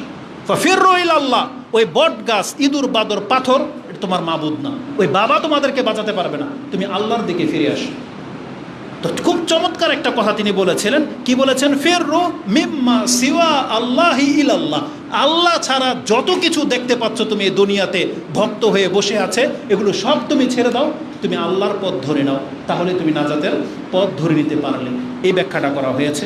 কেননা কেন আপনি সবগুলোকে ছেড়ে দিবেন? কারণ আল্লাহ প্রকাশ্যভাবে ঘোষণা করে দিয়েছেন, যেটা আপনি সূরা লোকমানের পেয়ে যাবেন। সূরা লোকমানের 30 নম্বর আয়াতটা দেখেন, তাতে আল্লাহ সুবহানাহু ওয়া তাআলা বলেছেন, যালিকা বিআন্নাল্লাহা হুয়াল হক। কেননা তুমি কেন সব কিছুকে বাতিল করে ছেড়ে দিবে? কারণ আল্লাহ হচ্ছেন একমাত্র হক। ওয়ান্নামা ইয়াদউনা মিন দুনিহি বাতিলুন। আর আল্লাহ ছাড়া যাদেরকে ডাকা হয় এগুলো সবগুলো হচ্ছে বাতিল। আল্লাহ ডাইরেক্ট বাতিল বলে ঘোষণা করে দিয়েছেন। আল্লাহ বলেছেন, যালিকা বিআন্নাল্লাহা হুয়াল হক ওয়া আন্নামা ইয়াদউনা মিন দুনিহি আল বাতিলু। আল্লাহ ছাড়া যে যার কাছে প্রত্যাশা রাখে এগুলো সব হচ্ছে বাতিল মাবুদ, এগুলো কোনো অস্তিত্ব পর্যন্ত একদিন থাকবে না। আল্লাহ সুবহানাহু ওয়া তাআলা বলেন, ওয়া আন্নাল্লাহা হুয়াল আলিয়ুল কাবীর। আর আল্লাহই হচ্ছেন সুউচ্চ মর্যাদার অধিকারী এবং সব থেকে বড়। এটা হচ্ছে আল্লাহর পরিচয়। এই জন্য আমাদেরকে আল্লাহ সুবহানাহু ওয়া তাআলার দিকে ফিরে আসতে হবে, আল্লাহর পথ ধরে নিতে হবে। অতএব আমাদের দাওয়াত এটাই থাকবে ওই সমস্ত মুশরিকদের প্রতি যারা, তাদের একটা ভাষা আছে, জানেন মুশরিকদের ভাষা কি? এটা সবচেয়ে বেশি আপনি মুরব্বীদের কাছে শুনবেন। কিছু মুরব্বী আছে বুড়া, পুরুষ এবং মহিলা, নানি দাদি, এদের কাছে শুনবেন। দেখবেন কিছু বলতে গেলেই এরা কি বলে, আল্লাহর সাথে ইল্লাও লাগে। কি বলে ভাষাটা? আল্লাহর সাথে ইল্লাও লাগে। আমি জানি ইল্লা বা হিল্লা কিছু একটা বলে, আল্লাহর সাথে হিল্লাও লাগে। এটা হচ্ছে তাদের ভাষা, এটা হচ্ছে মুশরিকানা ভাষা, এটা শিরকি শব্দ। না, আল্লাহর সাথে কোনো হিল্লার ব্যবস্থা আল্লাহ সুবহানাহু ওয়া তাআলা করেন নাই, বরং আল্লাহই লাগে। আল্লাহ সুবহানাহু ওয়া তাআলাকে ছেড়ে দিলে আপনার কোনো ইল্লা বাহানা করে আপনাকে কেউ বাঁচাতে পারবে না, বরং একমাত্র আল্লাহ সুবহানাহু ওয়া তাআলার দিকে ফিরে আসতে হবে। এজন্য আমরা ওই সমস্ত মুশরিকদেরকে বলবো, যারা আল্লাহর প্রতি ঈমান এনেছো, যারা কোরআনকে আল্লাহর কালাম মনে করো, যারা মুহাম্মদ সাল্লাল্লাহু আলাইহি সাল্লামকে আল্লাহর রাসূল মনে করো, তুমি এককভাবে আল্লাহর দিকে ফিরে আসো। ফাফিরু ইলাল্লাহ, তোমরা আল্লাহর দিকে ফিরে আসো। এটাই হচ্ছে একমাত্র নাজাতের পথ। আল্লাহ সুবহানাহু ওয়া তাআলার দিকে ফেরার অর্থ আরেকটা করা হয়েছে, কি থেকে আপনি ফিরবেন? ইয়াজিবু আলাল আবদি, বলা হয়েছে একজন বান্দার এটা লাজিম বা দায়িত্ব, তার উপরে ওয়াজিব বা ফরজ, আইয়া ফিররু মিনাল জাহলি ইলাল ইলম। প্রত্যেকটা মুসলিম আল্লাহর বান্দার উচিত মূর্খামি ছেড়ে দিয়ে জ্ঞানের দিকে ফিরে আসে। কিন্তু আমাদের আজকের অবস্থাটা দেখেন, অধিকাংশ মুসলিম মূর্খই থাকতে চায়, জ্ঞানী হতে চায় না। আমরা সবাই জানি কোরআন আল্লাহর কালাম, কিন্তু অধিকাংশ মানুষ কোরআন পড়া শিখে নেই, মূর্খই থেকে গেল। কেন? অথচ আল্লাহ বলতেছেন ফাফিরু ইলাল্লাহ, তুমি আল্লাহর জ্ঞানের দিকে আসো। তুমি মূর্খ কেন থাকো? তুমি মূর্খামি থেকে জ্ঞানের দিকে আসো। এখন পর্যন্ত আপনি জানলেন না ওযুর ফরজ কি, নামাজের ফরজ কি, কীভাবে নামাজটা সুন্দরভাবে করতে হয়, কোন ভুলটা হলে নামাজটা কিভাবে শুধরে যায়, এটা এখন পর্যন্ত জানলেন না। কেন এমনটা হয়েছে? সফরে গেলে দেখা যায় আমাদের বাংলাদেশের হুজুরদের চিত্র, তারা এত বেশি গর্ব করে তার জাতিকে নিয়ে, তারা এগুলো এখন পর্যন্ত শিখলো না, তারা মাযহাবের গোড়ামিটা ধরে আছে। না, এমন হতে পারে না। রাসূল সাল্লাল্লাহু আলাইহি ওয়াসাল্লামের প্রত্যেকটা সুন্নাহ যেই জায়গাতে হওয়া, যেমন হওয়া উচিত তেমনভাবে অ্যাপ্লাই করা উচিত। এই শিক্ষা না হলে কেন? জীবনে আমাদের বাংলাদেশের কয়জন পড়েছেন যখন ঝড় তুফান শুরু হয়, কে এমন আছেন যে জোহর নামাজ পড়তে আসছেন আর ঝড় শুরু হয়ে গেছে আর আসরের নামাজ পড়ে বাসায় ফিরছেন? এমন হয়েছে কোনোদিন কোনো মসজিদে? কেন হয় নাই? অথচ রাসূল সাল্লাল্লাহু আলাইহি ওয়াসাল্লামের যুগে ওটাও হতো যে ঝড় তুফান শুরু হয়ে গেলে জোহরের সাথেই আসর পড়ে দিয়ে তারা বাসায় চলে যেত। আসরের নামাজের সময় আপনাকে আর মসজিদে আসার প্রয়োজন হতো না। মাগরিবের সময় আসছেন, ঝড় তুফান শুরু হয়ে গেছে, ঘন অন্ধকার, বন্যা ডুবে গেছে, আপনি এশা পরে বাসায় ফিরে যেতেন। এটা ছিল ইসলাম। কিন্তু আমাদের সমাজের কোনো চর্চা করা হয় না। ঝড় তুফান লাগাতার চলতে থাকে, কিন্তু 5 টাইমে মসজিদে আজান হয়, নামাজ হয়। তাহলে ওই হাদিসগুলো কোথায় অ্যাপ্লাই করার জন্য? আমাদের দেশের মসজিদগুলোতে মহিলাদের ব্যবস্থা রাখা হয় না। কেন এমনটা হয়েছে? অথচ তাদেরকে অজ্ঞ করে রাখা হয়েছে। অথচ আল্লাহ সুবহানাহু ওয়া তাআলা চেয়েছিলেন প্রত্যেকটা মানুষ জ্ঞানী হবে। আর মানুষ শুধু কি পুরুষরা? মহিলারা কি মানুষ নয়? তাহলে তাদের জন্যেও এই জ্ঞানের একটা রাস্তা তারা বন্ধ করে দিয়েছে আমাদের সমাজে, যার ফলে মহিলাদের মাঝে সবচেয়ে বেশি কুসংস্কার পাওয়া যায়। তারা যদি ধর্ম সম্পর্কে, তাওহীদ সম্পর্কে বেশি জ্ঞানী হতো, তাহলে তারা তাদের বাচ্চাগুলোকে ওই যে কালি, তাবিজ, কবজ এগুলো থেকে মুক্ত রাখতে পারতো। কিন্তু তাদেরকে সেই শিক্ষাটা দেওয়া হয় না। তাদেরকে জুমার মতো একটা খুতবায় পর্যন্ত উপস্থিত হতে দেওয়া হয় না। বলা হয় এটা নাকি ফিতনা। মার্কেটে ঠিকই ঘুরে বেড়াচ্ছে, বলছে মসজিদে আসলে নাকি ফিতনা। না, এটা হতে পারে না। বরং আল্লাহ সুবহানাহু ওয়া তাআলা এটাই উদ্দেশ্য করেছেন যে তোমরা মূর্খামি ছেড়ে দিয়ে জ্ঞানের দিকে ফিরে আসো। ওয়ামিনাল হাওয়াই ইলা তাকওয়া, নিজের হাওয়া বলতে বোঝায় নিজের মনের কুবাসনা, মন যা চায় তা। আমার এটা খেতে ইচ্ছা হয়েছে, খেয়ে নিলাম, এটা হালাল না হারাম আপনি দেখলেন না, আপনাকে এটা টেস্ট করে দেখেন, স্বাদ নাকি নিয়ে দেখেন, যে খেয়েই দেখি এটা কেমন। এই ধরনের চরিত্রের মানুষ কোনোদিন মুসলমান হতে পারে না। সে চাইলে ব্যাংক খেয়ে নেবে, চাইলেই আপনার গুইসাপ খেয়ে নেবে, চাইলেই মদ খেয়ে নেবে, সে টেস্ট করে দেখে, জেনে শুনে যেগুলো হারাম। এটা কোনো মুসলমানদের কাজ হতে পারে না। বরং আল্লাহ সুবহানাহু ওয়া তাআলা বলেছেন, তুমি ইত্তেবাউল হাওয়া, তোমার মনের কুপ্রবৃত্তির অনুসরণ ছেড়ে দিয়ে তুমি আল্লাহর ইচ্ছাটাকে প্রাধান্য দাও, আল্লাহর ইচ্ছায় নিজেকে পরিচালনা করা শিখাও। আল্লাহ সুবহানাহু ওয়া তাআলা আমাদেরকে দাড়ি রাখতে বলেছেন, 5 ওয়াক্ত নামাজ পড়তে বলেছেন, পুরুষদেরকে টাকনার উপরে প্যান্ট তুলতে বলেছেন, কিন্তু অধিকাংশ মানুষ আমরা নিজের ইত্তেবাটাকে অনুসরণ করি, আল্লাহ সুবহানাহু ওয়া তাআলার বিধানটাকে আমরা বুড়ো আঙ্গুল দেখিয়েছি। এটা হওয়া উচিত ছিল না। মুসলিম হলে আপনাকে এই কথাগুলো মেনে নিতেই হবে। আজকে অধিকাংশ মহিলারা পর্দা খুলে ওপেন রাস্তাঘাটে যেভাবে হাঁটে, তারা কার বিরুদ্ধে নেমেছে তারা একবারও চিন্তাও করে না। এই বিরুদ্ধটা এটা কোনো হুজুরের বিরুদ্ধাচারণ না, এটা কোনো পুরুষের বিরুদ্ধাচারণ না, এটা গ্রামের মাতাব্বরের বিরুদ্ধাচারণ না, বরং এই বিরুদ্ধাচারণ স্বয়ং সে আল্লাহর বিপক্ষে গিয়েছে। কারণ আল্লাহর বিধান ছিল পর্দা করে বের হও, এটা আল্লাহর বিধান ছিল, এটা কোনো হুজুর জারি করে নাই। কিন্তু তারা সেই বিধানটাকে বুড়ো আঙ্গুল দেখিয়েছে।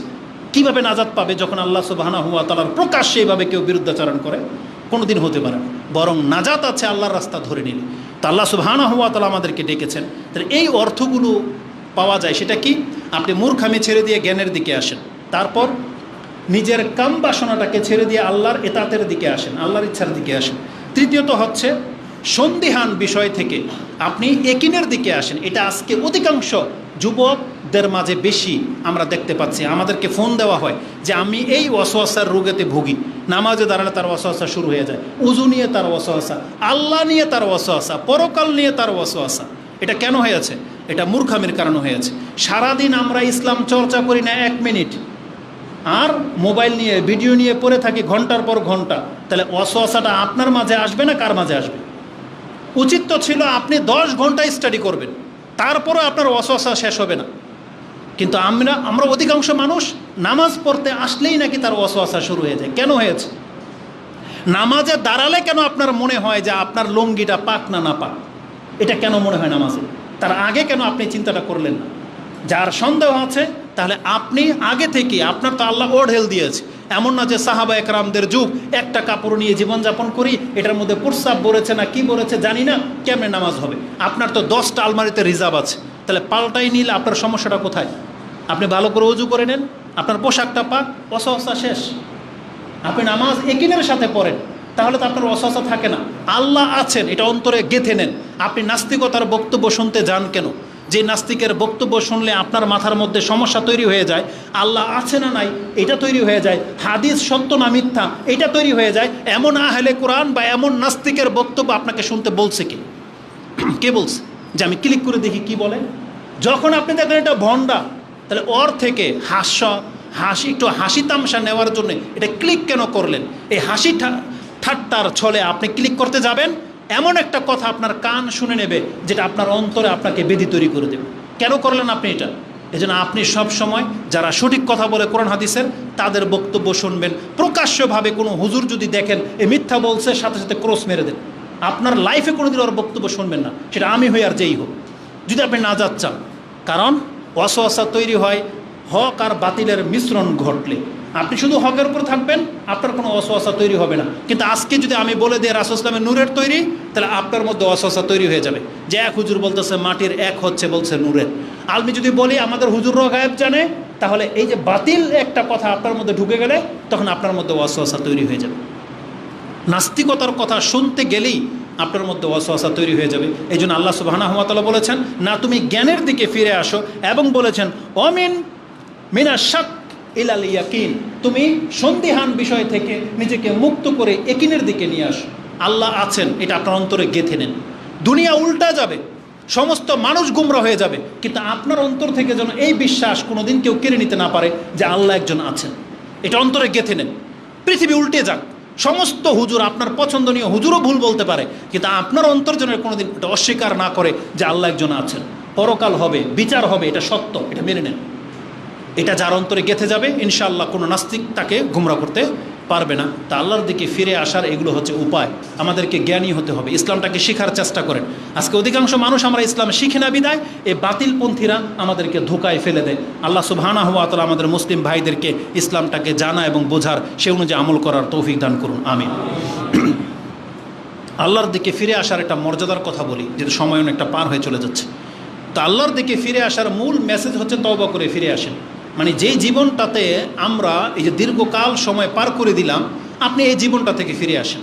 যেই দিকে আপনাকে ডাকা হচ্ছে, আপনার ইনকাম যদি হারাম হয়ে থাকে, আপনি দ্রুতই হারাম খাওয়া ছেড়ে দেন। আপনার যদি অনইসলামিক কোনো অভ্যাস থেকে থাকে, আপনি দ্রুতই অভ্যাসকে পরিত্যাগ করেন। যাদের জর্দা, বিড়ি, সিগারেট খাওয়ার অভ্যাস আছে, আপনাকে হারাম ছেড়ে দেওয়ার পরিকল্পনা আঁটেন এবং আজকে থেকে এটা আপনাকে ছেড়ে দিবেন। যাদের বাম হাতে খাওয়া অভ্যাস আছে, আপনি ছেড়ে দেন, ডান হাতে খাওয়া শুরু করে দেন। আপনার প্রত্যেকটা কাজ চিন্তা করে করে আপনাকে করা উচিত, তাহলে আপনি শুধরাবেন, না তো শুধরাবেন না। কারণ মানুষ তার ফিতরতের উপরে বড় হয়েছে, মানুষ যেটা অভ্যাস করবে সেটাই তার অভ্যাসে পরিণত হয়ে যাবে। আপনার জবানকে আপনি আল্লাহর জিকির দিয়ে অভ্যাস করিয়ে নেন, তাহলে আপনার মুখ দিয়ে গানের কলি বেরোবে না, কোরআনের আয়াত বেরোবে। অভ্যাস করে নেন। হালাল খাওয়ার একটা অভ্যাস লাগে, অভ্যাস করে নেন। সত্য বলার একটা অভ্যাস লাগে, সত্য বলার অভ্যাস করেন, তাহলে আপনি দেখবেন সঠিক রাস্তায় আসাটা সহজ হয়ে যাবে। তো আল্লাহর রাস্তায় ফিরে আসার কিছু মর্যাদা বলি। যদি কোনো ব্যক্তি আল্লাহকে জীবনের সব ক্ষেত্রে অভিভাবক হিসেবে গ্রহণ করতে পারেন, যে আল্লাহর উপরে তাওয়াক্কুল করে চলেন, আল্লাহর উপরে আপনার ভরসা আছে, আল্লাহর উপরে আপনার আস্থা আছে, তাহলে আল্লাহ আপনার সাথে কি করবেন জানেন? কোরআনে আল্লাহ সুবহানাহু ওয়া তাআলা বহু জায়গায় এটা বলে দিয়েছেন। আল্লাহ বলেছেন, ইয়া আইয়ুহাল্লাযীনা আমানু ইন তুতিউ আল্লাযীনা কাফারু, হে ঈমানদাররা, তোমরা যদি ওই কাফেরদের অনুসরণ করো যারা আল্লাহকে অস্বীকার করেছে, ইয়ারুদ্দুকুম আলা আকাবিকুম, তাহলে তারা তোমার রাস্তা থেকে তোমাকে সরিয়ে দেবে। তুমি যে আল্লাহর পথে ছিলা, কাফেরদের কিছু কিছু আচরণ যদি আপনি ফলো করেন, তাহলে দেখবেন এই কাফেররা একদিন আপনাকে আল্লাহর রাস্তা থেকে সরিয়ে অন্যদিকে নিয়ে যাবে। আর যদি এটা করে, তাহলে কি হলো? আল্লাহ সুবহানাহু ওয়া তাআলা বলেছেন, ফাতানকালিবু খাসিরিন, তাহলে তুমি যেন ক্ষতিগ্রস্তের রাস্তায় অবলম্বন হয়ে গেলে। এই জন্য আমাদেরকে কাফেরদের কোনো রীতিনীতিকে অবলম্বন করা যাবে না, বরং আল্লাহ সুবহানাহু ওয়া তাআলা বলেছেন, বালিল্লাহু মাওলাকুম, বরং আল্লাহ হচ্ছেন তোমাদের অভিভাবক, ওয়াল্লাহু খায়রুন নাসিরিন, আর আল্লাহ হচ্ছেন উত্তম সাহায্যকারী। আল্লাহ কাফেরদের এগেইনস্টে নিজেকে দাঁড় করিয়ে দিয়েছেন। তার মানে যারা আল্লাহকে অস্বীকার করেছে, তাদের কোনো রীতিনীতি, তাদের কাছ থেকে কোনো থিওরি আপনি গ্রহণ করবেন না। তারা আপনাকে কোনো ভালো পরামর্শ দিতেই পারে না কোনোদিন।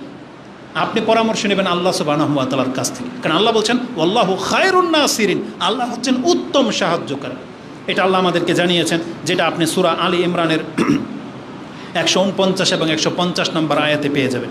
বরং আল্লাহ সুবহানাহু ওয়া তাআলা বলেছেন, ওয়াইন তাওয়াল্লাউ, যদি তোমরা মুখ ফেরাও, তাহলে জেনে নাও, ফাআলামু আন্নাল্লাহা মাওলাকুম, আল্লাহই ছিলেন তোমাদের অভিভাবক, মাওলাকুম,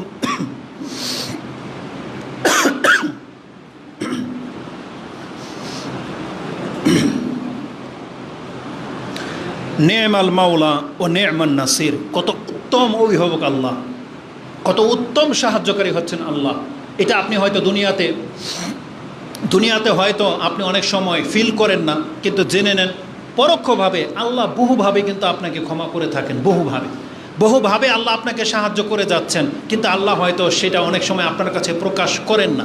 যেমন আমরা পিতামাতা যারা, আমরা সন্তানদের অনেক ভালো চাই, কিন্তু সন্তানরা অনেক সময় এটা বোঝে না। মনে হচ্ছে যে বাপ মা ওর চাহিদাটা পুরা করতেছে না, ওর যে আবদার এটা মনে হচ্ছে পুরা করতেছে না, বাপ মা মনে হয় জুলুম করতেছে। কিন্তু বাপ মা ওকে পরোক্ষভাবে কতটা পছন্দ করে, কতটা ওর কল্যাণ চায়, এটা ও তখন বুঝবে যখন ওর মধ্যে পরিপক্কতা চলে আসবে, যখন ওই লেভেল পর্যন্ত পৌঁছে যাবে, ওরও যখন সন্তান হবে, তখন ও বুঝতে পারবে যে এই সন্তানদের বয়সের সিদ্ধান্তটা কতটা ভুল হয়ে থাকে, যেটা বাপমার সিদ্ধান্তটা তার ক্ষেত্রে কতটা অথেন্টিক হতে পারে, এটা ওই বয়সে না পৌঁছলে ও বুঝতে পারবে না। ঠিক আল্লাহর ক্ষেত্রে আমাদের ঘটে, আল্লাহ যে আমাদের কতটা ভালো চান, কিন্তু এটা আমরা হয়তো দুনিয়াতে বুঝতে পারবো না, কিন্তু কিয়ামতের মাঠে যখন আল্লাহ এক এক করে আমাদেরকে দেখাবেন যে বান্দা, তোমার জন্মের পর থেকে মৃত্যু পর্যন্ত আমি আল্লাহ তোমার সাথে কি করেছি তুমি একবার দেখো, দেখাবেন আল্লাহ সুবহানাহু। প্রত্যেকটা নেয়ামতকে আল্লাহ স্মরণ করিয়ে দিবেন। যেটা রাসূল বলেছেন, কিয়ামতের মাঠে প্রত্যেকটা নেয়ামতের হিসাব হবে। তার মানে কি? আল্লাহ আপনাকে দেখাবেন যে আমার এতগুলো নেয়ামতের মাঝে বান্দা তুমি বেঁচে ছিলা। অতএব আল্লাহর প্রতি আস্থাশীল হন, আল্লাহ সুবহানাহু ওয়া তাআলা আমাদের অকল্যাণ চান না, বরং আল্লাহ প্রকাশ্য বলেছেন আমি তোমাদের বন্ধু, আমি তোমাদের সাহায্যকারী, আমি তোমাদের অভিভাবক, আমার অভিভাবকত্ব গ্রহণ করো। এটা আল্লাহ সুবহানাহু ওয়া তাআলা কোরআনের বহু আয়াতে আমাদেরকে শিক্ষা দিয়েছেন। আল্লাহ বলেছেন, যেটা বলেছিলাম যে আল্লাহ, আপনি যদি আল্লাহকে অভিভাবক হিসেবে গ্রহণ করেন, আল্লাহ আপনার সাথে কি করে তার একটা আয়াত আল্লাহ সুবহানাহু ওয়া তাআলা সূরা বাকারাতে বলেছেন, আল্লাহু ওয়ালিউল্লাযিনা আমানু ইউখরিজুহুম মিনাজ যুলুমাতি ইলান নূর। প্রথম আল্লাহ যে কাজটা করে, আল্লাহর প্রতি যারা ঈমান আনে, আল্লাহ তাদেরকে অন্ধকারের জগৎ থেকে আলোর দিকে নিয়ে আসে। আজকে এটা আমি নিশ্চিত, আমি প্রত্যেকটা মুসলিমের সাথে এটা ওয়াদা করতে পারি, চ্যালেঞ্জ করতে পারি, এই যে আমরা যারা মুসলিম হয়েছি, আপনি জেনে নেন এই অন্তর থেকে আল্লাহকে মেনে নিতে যে পারলেন, এই বিষয়টা সাধারণ বিষয় ছিল না, কিন্তু আমাদের জন্য সহজ কেন হলো? এটা আল্লাহ চেয়েছেন বিদায়। তাই একটা অনেক বিচক্ষণ একটা কাফেরকে আপনি কোরআন হাদিস বেটে ওর মাথার মস্তিষ্কে ঢুকিয়ে দেন, তারপরও আল্লাহর প্রতি ঈমান আনতে পারতেছে না।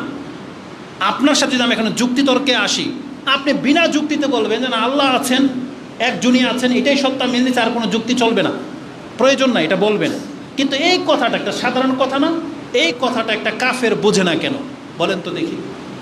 একটা কাফের সাথে যুদ্ধ পর্যন্ত হয়, হত্যা হয়, যুদ্ধ হয়েছে, বদর উহুদ হয়েছে, মুহাম্মদ সাল্লাল্লাহু আলাইহি সাল্লামের মতন ব্যক্তিকে পর্যন্ত হত্যা করে দিতে চেয়েছিল। কি কারণে? শুধু এই কথাটার কারণে না যে আল্লাহ একজন আছেন, ওরা এই কথাটা মেনে নিতে পারেনি কেন বলেন? তাহলে বিষয়টা সাধারণ, আপনারা আমার কাছে মনে হচ্ছে কেন? কারণ আল্লাহ আমাদের জন্য সহজ করেছেন বিদায়, কিন্তু কাফেরদের জন্য বিষয়টা অতটা সহজ না। এই জন্য আল্লাহ বলেছেন মুসলিমদেরকে আল্লাহ অন্ধকার থেকে আলোর দিকে নিয়ে আসেন। এটা হচ্ছে আল্লাহ করে থাকেন, যেই ক্ষমতাটা অন্য কারো নাই। রাসূলুল্লাহ সাল্লাল্লাহু আলাইহি ওয়াসাল্লামের চাচা কিন্তু ইসলামের অনেক উপকার করেছিল। মুহাম্মদ সাল্লাল্লাহু আলাইহি সাল্লামকে সবচেয়ে বেশি উপকার কে করেছে? তার চাচা করে নাই? কিন্তু লা ইলাহা ইল্লাল্লাহ এই কথাটা বলতে তার বাধাটা কোথায় ছিল? কেন সে করলো না?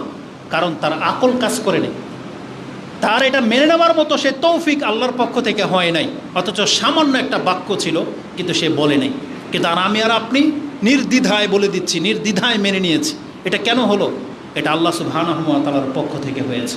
অতএব যারা আল্লাহর প্রতি ঈমান আনবেন, আপনি নাস্তিকতা থেকে বেঁচে যাবেন। কিন্তু আপনার অন্তরে যদি আল্লাহ সম্পর্কে যদি দ্বিধাদ্বন্দ্ব তৈরি হয়, তখন আপনি হিটলারি করলেই আপনি ধোঁকা খেয়ে যাবেন, আপনি কিন্তু ক্ষতিগ্রস্ত হয়ে যাবেন। তা আল্লাহ সুবহানাহু ওয়া তাআলার দিকে ফিরে আসেন, তাহলে ঈমান আমলের উপরে থাকতে পারবেন। এটা আল্লাহ ওয়াদা নিয়েছে যে আমি আমার ওলিদেরকে অন্ধকার থেকে আলোর পথ দেখিয়ে থাকি। এটা আল্লাহর কাজ, এটা আল্লাহ করে থাকেন। আল্লাহ সুবহানাহু ওয়া তাআলা আমাদের সাথে কি করেন জানেন? এখানে আমরা যারা আছি, কেউ কি কোনোদিন পাপ করেছেন? সবাই ফেরেশতা না? পাপ তো করেছেন না? আপনার কয়টা পাপ কেডায় জানে বলেন তো? আমি আর আপনি যত পাপ করেছে আমাদের সমাজের মানুষ জানে?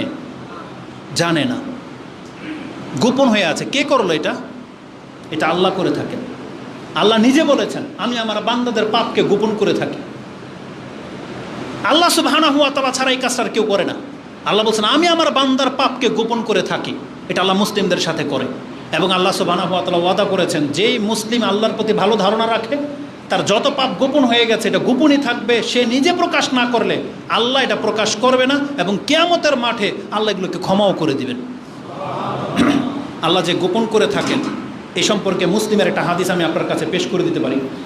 রাসূল বলেছেন কুল্লু উম্মাতিন মুআফা, আমার উম্মতের প্রত্যেকটা ব্যক্তি নাজাত পেয়ে যাবে, প্রত্যেকটা ব্যক্তি, ইল্লাল মুজাহিরুন, তবে প্রকাশ্যকারীরা ছাড়া। রাসূল বলেছেন যারা প্রকাশ করে দেয়, প্রকাশ্য পাপী, আল্লাহ তাদেরকে ক্ষমা করবে না। তার মানে যাদের দ্বারা গোপনে পাপ হয়ে গেছে, এখন আর পাপগুলো করেন না, কোনো বেলায় করে ফেলেছিলেন, কারো কিছু চুরি করা, মিথ্যা বলা, চুরি ডাকাতি বাটপারি যা কিছু করে ফেলেছিলেন অতীতে, এখন আর করেন না আপনি। এই যে আপনার পাপগুলো যে গোপন হয়ে গেছে, কিয়ামত পর্যন্ত আল্লাহ এগুলো আর প্রকাশ করবেন না যদি আপনি নিজে প্রকাশ না করেন। আর আমাদের বদস্বভাব কি জানেন? অনেক সময় আমরা নিজেরাই বন্ধু বান্ধবদের সাথে প্রকাশ করি, জানিস যে একটা সময় আমি মিউজিকের সাথে জড়িত ছিলাম, জানিস আমি অনেক মদ খাইছি, অনেক মহিলাদের সাথে আমার সম্পর্ক ছিল, আমি আগে ল্যাংটা হয়ে পুকুরে গোসল করতাম। এগুলো অনেক সময় প্রকাশ করে দেন, যেগুলো গোপন ছিল। কেন আপনি এগুলো প্রকাশ করবেন? কি লাভ আপনার? বরং আপনার ক্ষতি হলো। এই যে আপনি প্রকাশ করলেন না যে আমি এতকাল মদ খেয়েছি, এই জন্য আপনি শাস্তি পাবেন। কারণ রাসূল সাল্লাল্লাহু আলাইহি ওয়াসাল্লাম বলেছেন ইল্লাল মুজাহিরুন, যারা প্রকাশ করে দেয় পাপ করে, তাদেরকে আল্লাহ মাফ করবেন না, তাদেরকে শাস্তি দিবেন। কিভাবে মানুষ প্রকাশ করে থাকে? রাসূল বলেছেন ইন্নাল আবদা, একজন বান্দা রাতে কোনো একটা আমল করে ফেলেছিল, আইয়া আমালাল আব্দুল বিল্লাইল, রাতে কোনো একটা কর্ম করে ফেলেছে, আল্লাহ সেটাকে গোপন করে দিয়েছেন, সকাল হয়ে গেছে, কেউ জানে না। এই ব্যক্তি তখন তার বন্ধু বা তার ভাইয়ের কাছে বলে যে ফালতু বিল্লাইলে কাজা ওয়া কাজা, বারে হাতা কাজা ওয়া কাজা, আমি গত রাত্রে জানিস এটা এটা করেছি। অনেকে বলে না, অমুক অমুক জায়গায় ডেটিং করেছি, এই ফিল্ম দেখেছি, এটা করেছি সেটা করেছি, অমুক জায়গায় চুরি করেছি, এটা দিনের বেলায় বলে দেয়। রাসূল বলেছেন যেই ব্যক্তির পাপটাকে আল্লাহ ঢেকে রেখেছিলেন, এই ব্যক্তি প্রকাশ করে দেওয়ার কারণে এই পাপ আর ক্ষমা হবে না, এর জন্য ওকে শাস্তি পেতে হবে। কিন্তু আমি কোন সেন্সে আপনার কাছে হাদিসটা পেশ করলাম? আল্লাহ যে আমাদের পাপগুলোকে গোপন রাখেন, এটা তার প্রমাণ যে আল্লাহ তার অভিভাবক হয়ে তিনি তারা বন্ধুকে লাঞ্ছিত করতে চান না। এই জন্য যারা অতীতে কোনো পাপ করে ফেলেছিলেন, এটা আপনি আর কারো কাছে প্রকাশ করবেন না। আল্লাহ সুবহানাহু ওয়া তাআলার কাছে ক্ষমা চান। আল্লাহ ওয়াদা করেছেন যেই ব্যক্তি আমার কাছে ক্ষমা চাইবে তার পাপকে আমি মাফ করে দেব। আল্লাহর দিকে ফিরে আসার একটা ফয়দা হলো তওবা। তওবা করে নিলে কি হবে? আল্লাহ সুবহানাহু ওয়া তাআলা বলে দিয়েছেন অবশ্যই আমি তার জন্য ক্ষমাশীল। এই ক্ষেত্রে একটা আয়াত শুধু বলবো, যেটা আপনি সূরা তাহা ২০ নম্বর সূরার ৮২ নম্বর আয়াতে পেয়ে যাবেন। আল্লাহ সুবহানাহু ওয়া তাআলা বলেছেন ওয়া ইন্নী লাগাফফারুন লিমান তাবা ওয়া আমানা ওয়া আমিলা সালিহান সুম্মা ইহতাদা, অবশ্যই আমি ওই প্রত্যেক ব্যক্তির জন্য ক্ষমাশীল যেই ব্যক্তি কুফরি থেকে ফিরে এসে ঈমান এনে আমার প্রতি ঈমান আনলো, বা যারা সৎ কাজ করেনি সৎ কাজে লেগে গেল এবং মরার আগ পর্যন্ত এই পথ থেকে আবার পাপের পথে ফিরে গেল না। সুম্মা ইহতাদা মানে হেদায়েতের পথটাই থেকে গেল, হারাম খাওয়া ছেড়ে দিয়েছিল। অধিকাংশ মানুষ এমন দেখা যায় যে সিগারেট খাওয়া ছেড়ে দিয়েছিল, কিছুদিন পরে আবার শুরু করে।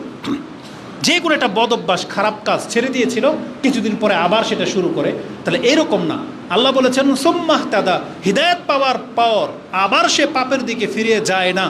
এমন ব্যক্তির অতীতের যত পাপ আছে আল্লাহ বলেছেন অবশ্যই আমি সেগুলোকে ক্ষমা করে দেব। এটা হচ্ছে তওবার অনেক বড় একটা ব্যাপার। তা আমাদেরকে বলা হয়েছিল যে আল্লাহর পথ ধরে নেওয়ার গুরুত্ব সম্পর্কে কথা বলতে। আমি আপনার কাছে আল্লাহর পরিচয় তুলে ধরেছি, আল্লাহর নীতিও তুলে ধরেছি, এবং আপনাদের কাছে ছোট্ট একটা মেসেজ শুধু এটাই, যেই শিক্ষা কোরআন হাদিস আমাদেরকে দিচ্ছে, যেই জ্ঞান আপনার আছে, আসুন আমরা সেটাকে বাস্তবায়ন করি, নিজের জীবনে একটু আমল করি, নিজের জীবনে একটু অ্যাপ্লাই করি। এটা থাকবে আমাদের মেসেজ। আপনি জ্ঞান মোতাবিক কাজ করেন। আমাদের জ্ঞান হলো আমাদের একজন রব আছে আল্লাহ, তার ইবাদত করতে হবে। তিনি আমাদের জন্য যেগুলো হারাম করেছেন সেগুলো ছাড়তে হবে, আমাদেরকে তার অভিমুখী হতে হবে। আল্লাহ আমাকে এবং আপনাদেরকে কবুল করুন, আমাদের অতীতের পাপগুলোকে আল্লাহ ক্ষমা করুন। আকুলু লিকাউলি হাযা আস্তাগফিরুল্লাহ লি ওয়া লাকুম ওয়া লিসাইরিল মুসলিমিন ফাস্তাগফিরু ইন্নাহু হুয়াল গফুরুর রহিম।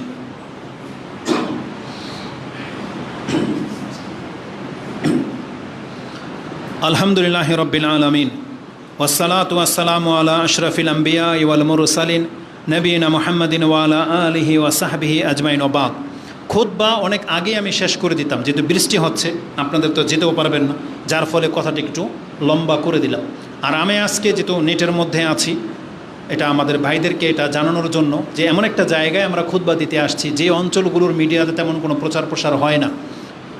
আমরা অনেক সময় তারা আমাদের কাছে অনেক আবদার করা হয়, কিন্তু দূর হওয়ার কারণে আমরা অতটা প্রপারলি সময় দিতে পারি না। তবে এইসব অঞ্চলে আসলে আমাদের অন্তর অনেক ব্যথা ব্যতীত হয়ে যায়, কারণ আমরা যত নেয়ামতের মাঝে আছি এই অঞ্চলের মানুষ ওই নেয়ামত ভোগ করে না। আমাদের অনেক ডোনার আছে, আমরা চাইলেই অনেক ভালো ভালো ইমামদেরকে এনে খুতবা দিতে পারি, কিন্তু এই অঞ্চলগুলোতে অত ভালো মানের ইমামও আসে না। তো যার ফলে এই অঞ্চলের যতটা ইসলামের খেদমতের প্রয়োজন ছিল তারা তা থেকে মাহরুম থাকে, বঞ্চিত থাকে। তাহলে আমাদের মাধ্যমে যারা যখন আবদার করা হয়, তখন আমরা চাইব যে এই অঞ্চলের বিশেষ করে নৌসন্দিবাসী যারা আছেন বাংলার বা পৃথিবীর যে কোনো প্রান্তে, তারা এই ধরনের সালাফি মসজিদগুলোর দিকে একটু নজর দিবেন। আপনারা তো দান সাদকা করে থাকেন, এটা আমরা জানি। এই ধরনের প্রতিষ্ঠানগুলোর দিকে নজর দিলে তাহলে আপনাদের মাধ্যমে আল্লাহ সুবহানাহু ওয়া তাআলা এগুলোকে প্রতিষ্ঠিত রাখবেন এবং তারা উত্তম কিছু এই জাতিকে দিতে পারবেন। এবং আপনাদেরকে যারা দূর দূর থেকে আসছেন, আমরা বলবো প্রায় যারা এই ধরনের মসজিদগুলোতে দেখবেন, আপনাদের অন্তর থেকে দান করার চেষ্টা করবেন। এগুলো যেন টিকে যায়, প্রতিষ্ঠিত হয়, সেই জন্য আপনাদের বিশেষ একটা নজর রাখতে হবে। আল্লাহ সুবহানাহু ওয়া তাআলা আমাদেরকে কবুল করুন। তো যে বিষয়গুলো আমরা বলছিলাম যে আমাদেরকে আল্লাহ সুবহানাহু ওয়া তাআলা অভিমুখী হতে হবে। আল্লাহ ওয়াদা করেছেন যে আল্লাহ আমাদেরকে ক্ষমা করে দিবেন। একটা হাদিসের একটা লাইন বাকি থেকে গেছে, সেটা হচ্ছে ইমাম মুসলিম রাহিমাহুল্লাহ তিনি কোট করেছেন, আল্লাহ তার বান্দাদেরকে কিছু উপদেশ দিয়েছিলেন, তার মধ্যে একটা কথা আল্লাহ এটা বলেছিলেন, ইয়া ইবাদি ইন্নাকুম তুখতিউনা বিল্লাইলি ওয়ান নাহার, হে আমার বান্দারা, আমি দেখতে পাচ্ছি তোমরা দিনে রাতে অসংখ্য পাপ করো, অসংখ্য পাপে তোমরা জড়িত, ওয়াইন্নি গফফারুন, আর আল্লাহ সুবহানাহু ওয়া তাআলা বলেছেন যে আমি ওয়ানা আগফিরু যুনুবা জামিয়া, আর আমি এমন এক সত্তা যে আমি তোমাদের সমস্ত পাপগুলোকে ক্ষমা করে থাকি। তারপর আল্লাহ বলেছেন ফাস্তাগফিরুনি আগফিরু লাকুম, তোমরা আমার কাছে ক্ষমা চাও, ফাস্তাগফিরুনি, অতএব তোমরা আমার কাছে ক্ষমা চাও, আগফিরু লাকুম, তুমি যদি আমার কাছে ক্ষমা চাও আমি আল্লাহ তোমাকে ক্ষমা করে দেব। আল্লাহ আমাদেরকে এটা স্মরণ করে দিচ্ছেন যে আমরা যে পাপ করি এটা যে আল্লাহ দেখেন এমন না, আল্লাহ সব কিছু দেখতেছেন। আমরা অনেক সময় মনে করি যে আল্লাহ হয়তো দেখেন না, না, আল্লাহ সব কিছু দেখতেছেন, কিন্তু আল্লাহ বলতেছেন তোমাদের যত পাপগুলো আছে সেগুলো আমার সামনে দৃশ্যমান, তোমরা এক কাজ করো, তওবা করো, তওবা করো, আমি তোমাদেরকে ক্ষমা করে দেব। আর কি আছে বলেন? এই জন্য আমাদেরকে আল্লাহ সুবহানাহু ওয়া তাআলার কাছে তওবা করে ফিরে আসতে হবে। আমরা আল্লাহর কাছে ক্ষমা চাচ্ছি, আল্লাহ আমাদের অতীতের সমস্ত পাপগুলোকে আল্লাহ তুমি ক্ষমা করে দাও, এবং যেই বার্তা কোরআন এবং হাদিসের মাধ্যমে তুমি আমাদের পর্যন্ত পৌঁছেছ আল্লাহ এগুলোকে মেনে চলার, অন্তরে গেঁথে নেওয়ার এবং সে অনুযায়ী আমল করার তৌফিক দান করো। আমাদেরকে দুনিয়ার ধোঁকা থেকে আল্লাহ তুমি হেফাজত করো। পরকালের যে বার্তা আমাদের কাছে পৌঁছেছে আল্লাহ আমাদেরকে পরকালমুখী হওয়ার তৌফিক দান করো। আমাদের ঘরগুলোকে, আমাদের সন্তানদেরকে আল্লাহ তুমি ইসলামের উপরে কায়েম রাখো, তাদেরকে অশ্লীলতা এবং এই বেহায়াপনা, এই সমাজের ফিতনা থেকে আল্লাহ তুমি মুক্ত রাখো, এবং আমাদের মা বোনদেরকে আল্লাহ ইসলামটাকে বোঝার এবং আমলে নিয়ে আসার তৌফিক দান করো। তারা যেন এটাকে রিয়েলাইজ করতে পারে, অন্তর থেকে যেন কোরআন হাদিসের চর্চা শুরু করে। আল্লাহ তাদের ঘরগুলোকে লাইব্রেরিতে পরিণত করে দাও এবং তাদেরকে উত্তম বিনিময় দান করো। তারা যেন আমাদের জাতিকে উত্তম সন্তান দিতে পারে, ওইভাবে উত্তম মা হিসেবে আল্লাহ তাদেরকে তুমি কবুল করো। আমিন ইয়া রাব্বাল আলামিন। সুবহানাকাল্লাহুম্মা রাব্বানা বিহামদিকা আশহাদু আল্লা ইলাহা ইল্লা আনতা আস্তাগফিরুকা ওয়া আতুবু ইলাইক। ইবাদাল্লাহ রাহিমাকুমুল্লাহ, ইন্নাল্লাহা ইয়া'মুরুকুম বিল আদলি ওয়াল ইহসান ওয়া ইতা'i যিল কুরবা ওয়া ইয়ানহা আনিল ফাহশাই ওয়াল মুনকারি ওয়াল বাগি ইয়া'iযুকুম লাআল্লাকুম তাযাক্কারুন। উযকুরুল্লাহা ইয়াযকুরুকুম ওয়া লাযিকরুল্লাহি আকবার ওয়াল্লাহু ইয়া'লামু মা তাসনাউন। আসসালামু আলাইকুম ওয়া রাহমাতুল্লাহি ওয়া বারাকাতুহু।